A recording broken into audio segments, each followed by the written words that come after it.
Hey everybody, welcome to this week's Roundup. No special announcements or anything, so let's jump right in.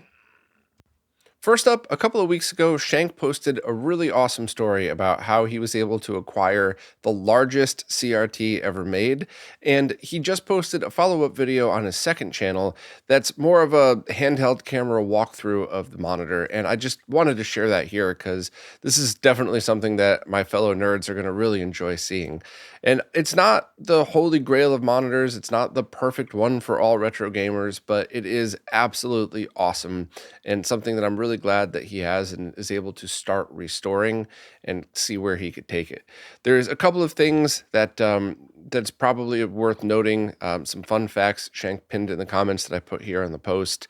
And there's also some people talking about doing any of that cataracts repair to it, but I mean, that's something that if you mess that up, you've messed up the tube forever. So I don't know, but definitely check this out if you're interested in CRTs, CRT repair, or any more of the deep dive stuff. And if you're not, that's totally cool too. Skip it, but I strongly recommend watching the main video, even if you haven't already, because this is kind of a fun story that even if you're only sort of into this, you would definitely appreciate. Whereas this is more of the deep dive for us super nerds. So I just wanted to put the post together to share them both again. And thanks again to Shank and everybody involved for doing this stuff. Next up, the MemCard Pro2s are back in stock, and there's a few stores to choose from, and each of them have some things that you should note about it, which I'll get back to that in a second. But the price is still around $50, and this is the memory card to get for PlayStation 1 and PlayStation 2, and it's even compatible with the PlayStation 3 if you use the USB connection and use it the same way you would the USB-based memory card reader that the PS3 had. So this is something that if you want a great overview, check out Tito from Macho Nacho Productions video on it. When these came out, the original MemCard I thought was neat until I tried it myself, and then I really got it. I mean, this is one of those things that once you start playing with it or watch a deep dive video like Tito's, you really start to understand how important this is. And heck, even just for backups, right? You could just back up your save games as much as you want with this, and it's far easier than any other method. So check out that video for more info. And now onto the different sellers. So there are two US sellers and then the main seller, the UK seller. Obviously, if you're in the UK or anywhere in Europe, you're probably going to want to pick that one. However, most colors are in stock, but some are not. So you still have to just pick whichever one is available. The first US seller, Castlemania Games, has a bunch of different colors in them in stock. Just pick whatever you got. And Stone Age Gamer is still listing these as a pre-order. However, it's going to be shipping within a week or so. They have listed at mid-January. So really, if you're in the US, pick whichever store that you have more points with or whatever. It doesn't really matter. You're not going to wait that much more from one or the other. But there are going to be stock issues with certain colors. So basically, just check all the links, see what works the best for you, and pick whichever you need. And also, if you want a hard shell case, Greg from Laser Bear still makes those. And I thought that was really cool because anybody that carries these around, they're not cheap at $50, but, they're certainly very fairly priced, but it's still $50. So if you want to carry these around, a carrying case might actually be a pretty cool thing for them. So check out Tito's video for more info. Check out all the links for everything that you need. But I would absolutely consider this a must-have in almost all scenarios for PlayStation 2 users, just because it does so much and it's really well priced. Intellivision keypad overlays are now in stock at AtariRepairParts.com, and they have ones that are replacements for both the original as well as the Intellivision 2. The price is $3 for one, $5 for two, and $25 for a 12-pack if you're, I'm assuming, a reseller that might want to keep these in your store as well. And they also have a stock of a couple of other items for Atari and Intellivision consoles that you might want to take a look at, that if you're an owner of those and you need to refurbish them, those might come in handy.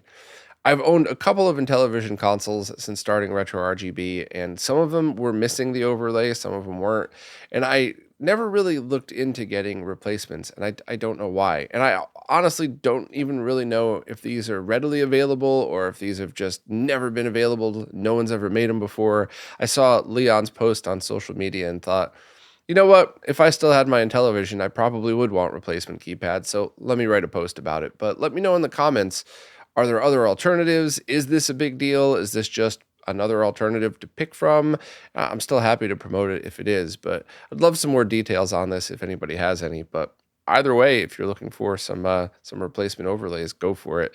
And also the thumbnail in this picture, as usual, is a me hack job in Photoshop. So if one of these, like if the Intellivision 2s are missing a piece or if they look malformed, it's me. It's just me trying to fit everything into one picture. Definitely check out the pics at the website for more info. And mine is mostly just to try to get the point across of what this is for people who are scrolling through. So sorry if I butchered it. The developer Hoffman has just released a Neo Geo port of the Shinobi arcade game. This was done by spending 7 weeks reverse engineering the Sega System 16 arcade board version and then converting it into buildable assembly source code. So it can now run on all Neo Geo systems, including the Neo Geo CD, which that's what's running here in the preview video that was posted. And if you want to download it right from the itch.io page, which you could support if you feel like it as well, but it is free. If you want to download it, it's multiple versions available. So you could get the bin and queue versions for Neo Geo CD owners. You can get stuff for the Darksoft ROM cart, which I believe there's some more tweaking needed for that, as there usually is with that cart, but I think people have gotten it working. And you can get it to run on Mister and Neo SD Pros. And the Neo SDs are easy because you just drop the .neo file right on the micro SD card. So, this has the arcade dipshit settings. I should re-record this, but I'm going to leave that one in because I'm really just a child inside. It's got the arcade dip switch settings ported to the software dips, additional settings to allow continue on mission 5, additional cheats, and it should be just compatible with everything. And stuff like this, while on one hand is more of a proof of concept, kind of a fun developers thing, if you like this game and you have a Neo Geo big red cab and a ROM cart, now you just have a way to play Shinobi Arcade on your Neo Geo. So while, yes, there are many people with multicades and Mister setups and tons of different ways to play this game that don't require playing it through the Neo Geo, there's also a handful of people, probably more than a handful, that would like to play this game and just want to do it through their Neo Geo hardware. So that's actually something that's been discussed in the past of what about putting like Raspberry Pi on a Neo Geo cart for this exact scenario. People who just have a big red want to mostly use it for Neo Geo, but have other stuff that they want to play on it as well. So I'm a fan. I think this stuff is awesome and fun to mess with. And if you want to check it out yourself, just go right to the itch.io link. Next up, pre-orders are now open for a brand new Neo Geo MVS ROM cart from the company Backbit. The pre-order price is $400, and this thing boots games in 12 seconds or less. Now, there's a whole bunch of stuff to talk about, but I got to first start by saying Evie from Backbit sent me one to try out and see what I thought of it, and while I didn't have time to do a deep dive video, Scarlet Sprites is getting one too, and he's going to be doing a video pretty soon. So what I'm going to say here is just the general overview, and definitely check out his video when it's available. We'll obviously cover it here, but I had hands-on experience with this thing. It's definitely real, and it works very well, and it's got some features that the other ROM carts don't have. And the big one, of course, is multiplayer link compatibility. So it has the ports on the top if you want to connect it to any of the games that have this functionality. I don't have any way to test this, so it's one of the many reasons why I thought Scarlet Sprites was the person to do a review launch video for this thing anyway. But also it has a micro SD card. It will come with an injection molded shell. The one pictured here that I had that I tested was a 3D printed prototype design, but you will be getting an injection molded shell in it. And at the moment, it is only for the Neo Geo MVS. I do hope Evie from Backbit considers either making their own or making a Vertex adapter, so you could at least purchase an MVS to AES adapter that it'll work with. And I think there are a few other companies that we're talking about making Vertex adapter as well, and hopefully Vertex would just make some more. But at the moment, it's for MVS only. The price is supposed to go up to $500 after the pre-orders, and they will ship to customers around April. So at $400, this thing is a holy crap. If you have an original Neo Geo and you want to use a ROM cart with it, then you should really consider it. At $500, it's still much cheaper than the Neo SD Pro and the Darksoft carts, which are both great in their own right, and they each have different strengths and weaknesses. I would definitely go back and check out that Neo Geo ROM Cart video I did 5 years ago now. But the basic overview is that Neo SD Pro has the ability to load multiple games in slots, which will, after they are loaded, which some take quite a long time, they will instant load. So that's a pretty cool bonus. Whereas, if you have your top favorite games or something, you could always have instant access to them. But then loading the other ways, including either through Flash or whatever, is going to still be quite a long time. And it also has the ability to play most Neo Geo CD games. Some are buggy, but some totally work. The Darksoft has the ability to load multiple games at once, and it does take a while to boot, probably about a minute or so, but then you have instant access to multiple games, and you could just switch between them like you were using a standard multi-cart Neo Geo arcade machine. And if you wanted to just load one at a time, it is also a pretty quick boot at 25-ish seconds, give or take. I think it said 22 in the comparison video that I did.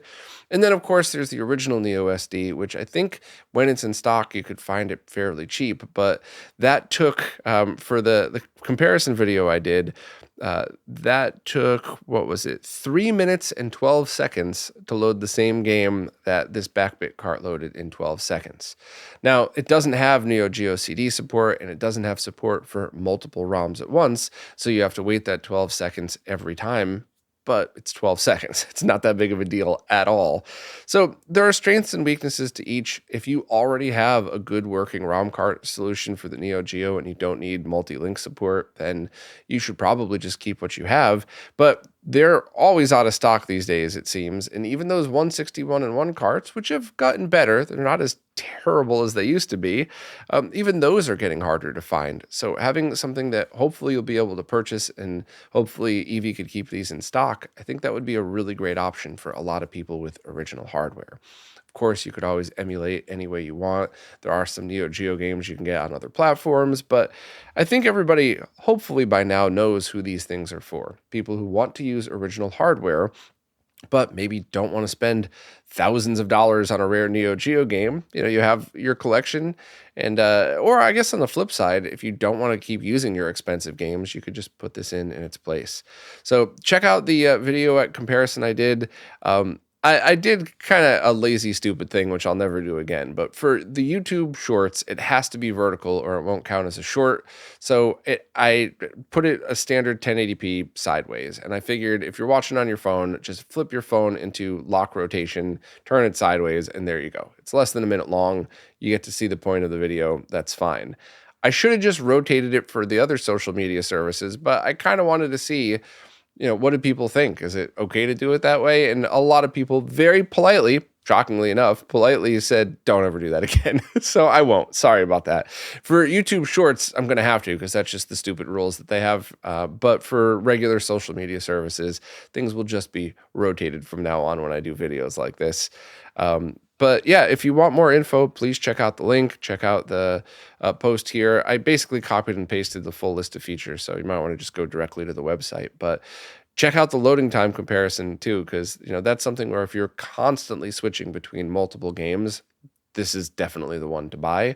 Whereas, the other carts are still great, and you could choose those as well if that's something that it fits your needs better. But I absolutely wanted to share this one. Please keep an eye open for Scarlet Sprite's video, because that's going to be a much better overview of this thing than I could do. And thanks to Eevee for making cool products like this. Next up, the RetroTINK Mini is now back in stock and ready to ship. And this is a big deal for a couple of reasons. First and foremost, this is the cheapest way to just grab the composite video cables that your console came with and plug them into a flat panel TV without lag, without bad processing, without any of the crap that you have to deal with pound cables or those junky Amazon solutions that you see. This is just a good basic solution to take composite or S-video and have it zero latency 480p into your flat panel TV. I think these are always what I would recommend for people to start out with, because a lot of people want to use their original consoles, but they're not really sure how into this stuff they're going to get.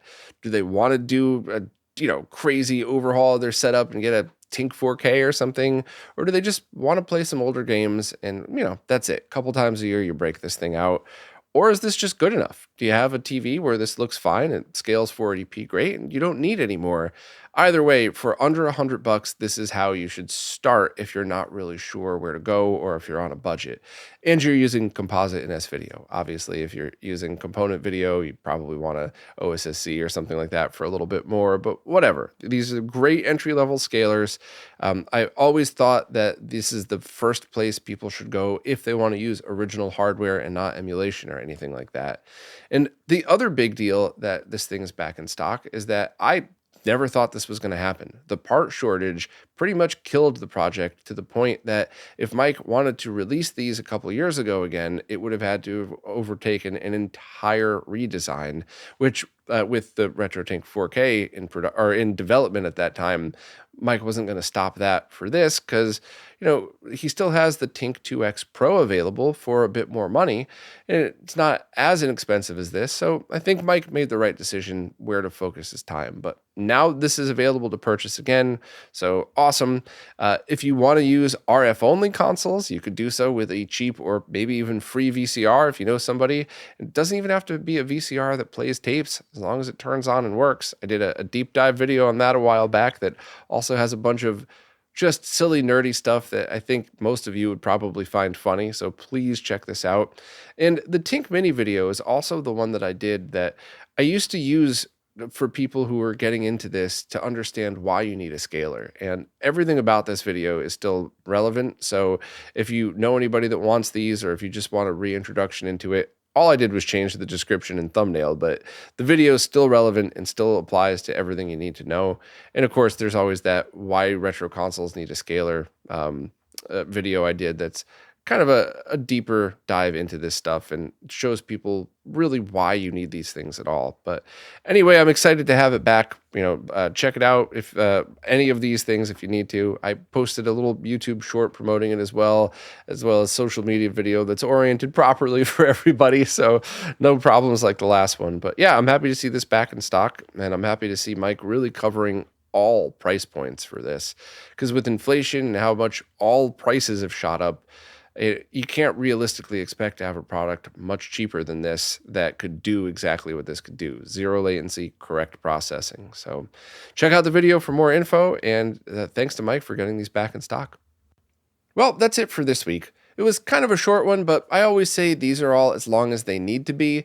And sometimes I have a lot of stuff to talk about, or I want to really elaborate on certain things. And other times I just try to get the info out to everybody and move on to not waste your time. So I'm totally cool with all of that. But also I switched back to the Sony camera, so hopefully there isn't too big of a difference. I do really love the look of that GH5 with that prime lens, but I have to kind of make things as easy as I can to keep getting these all out on time. But anyway, as always, thanks to everybody who watches, listens, plays nicely in the comments, and especially thank you to anybody who supports in any way, because it really is you who's keeping all this stuff going. So thank you all so much, and I'll see you next week.